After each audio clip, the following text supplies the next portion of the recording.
मेरे चैनल को सब्सक्राइब करें और बेल आइकॉन का बटन दबाएं ताकि आपको लेटेस्ट वीडियोस रिसीव हो जाएं।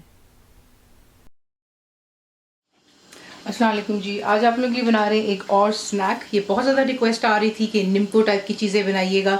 तो ये है मूंग दाल नमकीन सॉरी। तो इसके लिए आपको चाहिए मूंग की दाल। वही काम आपने करना है कि इसको अच्छी तरह आपने वॉश करना है और ओवरनाइट आप इसको खुले पानी में रखेंगे। तकरीबन आप देखिए, इसको अगर आप अच्छी तरह 7-8 घंटे देंगे तो ये कि दाल परफेक्टली वैसे भी पानी में नरम हो जाती है और फिर जब इसको आप फ्राई करते हैं तो एक क्रिस्प हो जाती है। तो ये देख लें, मैंने इसको वॉश किया, खुले पानी में रखा फॉर अबाउट 8 आवर्स, 8 घंटे।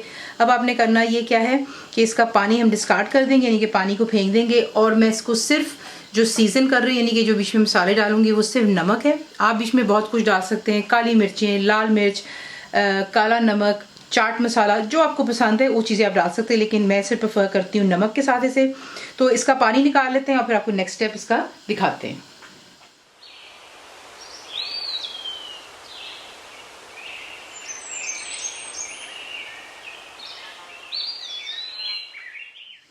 अब आपने क्या करना है, पानी मैंने बीच में से निकाल दिया हुआ है। कॉटन का कोई भी कपड़ा आप लेंगे और इसके ऊपर जो है आपने दाल को यूँ बिछा देना। उसमें ये कि इसमें कोई पानी जो है वो सारा का सारा जो है बीच में कपड़े में एब्जॉर्ब हो जाएगा।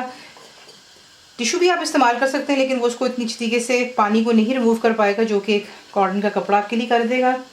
तो यूँ करेंगे और इसको आपने यूँ थोड़ा सा जो है कपड़े की मदद से इसको यूँ थोड़ा सा साफ़ करेंगे ताकि जो पानी इसमें से रिमूव हो जाए। और ऐसा कर लेने के बाद आप दाल को यहाँ पर यूँ हाथों से थोड़ा सा फैला लीजिएगा ताकि एक्स्ट्रा पानी इसमें से रिमूव हो जाए। 15-20 मिनट के लिए, आधे घंटे के लिए छोड़ दें और फिर जो है इसको हम करेंगे फ्राई। तो ऐसा कर लेते हैं और फिर आपको नेक्स्ट स्टेप दिखाते हैं। 15-20 मिनट जो है आपने दाल को जो है ड्राई होने दिया। उसके बाद आपको चाहिएगा एक स्ट्रेनर, क्योंकि वैसे अगर आप दाल डालेंगे तो फिर इसे निकालते तो आपको इशू होगा, क्योंकि कहीं कहीं से वो जलनी शुरू हो जाएगी, क्योंकि छोटे छोटे इसके दानों के पीसेस हैं। तो आप इसको स्ट्रेनर में डालते हैं और इस तरीके से फ्लेम नीचे आप हाई पर रखेंगे। तेल अच्छा खासा आपका गर्म होना चाहिए। और ये देखें, बीच में डालने के बाद आप इसमें चमचा यूँ ही हिलाते चले जाएंगे ताकि ये इक्वली फ्राई हो जाए, गोल्डन हो जाए और आपको जो है इसका टेक्सचर खुद ब खुद आपको महसूस हो जाएगा कि वो क्रिस्पी सा हो जाता है।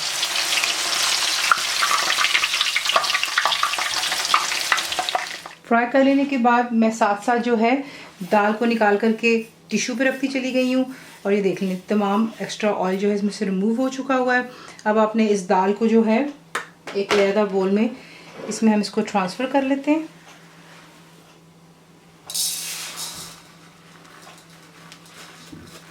आपको आवाज़ से महसूस हो गया कि कितने जो है क्रिस्पी हो गया हुआ है दाल जो है यहाँ पर।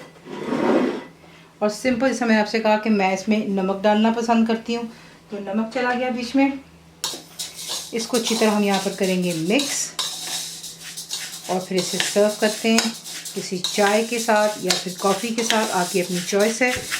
जैसे मैंने आपको पहले भी बता दिया हुआ है कि आप इसमें क्या क्या चीज़ें ऐड कर सकते हैं। तो ये मूंग दाल नमकीन हो गया, इसे डिश आउट कर लेते हैं। तो इसी के से ये आपका स्नैक बन जाता है। मूंग दाल का ये बनाया हमने। बना करके आप इसको स्टोर करेंगे जिप लॉक बैग या फिर एयर टाइट जो बॉक्सेस या जार्स होते हैं उसमें, कि इसका खस्तापन ख़राब नहीं होता। तो साथ में चाय के साथ सर्व कीजिएगा। कंप्लीट रिटन रेसिपी के लिए आप जाएंगे मेरी वेबसाइट पे विच इज़ cookWithFaiza.net पर, और साथ ही साथ मैं आप लोगों के लिए यूट्यूब पर वीडियो के नीचे डिस्क्रिप्शन बॉक्स में भी इसकी रिटन रेसिपी इंशाल्लाह जो है वहाँ पर रखूँगी आप लोगों के लिए। तो ज़रूर बनाइएगा, बताइए आपको कैसा लगा। दुआ में याद रखें and thank you for watching the video.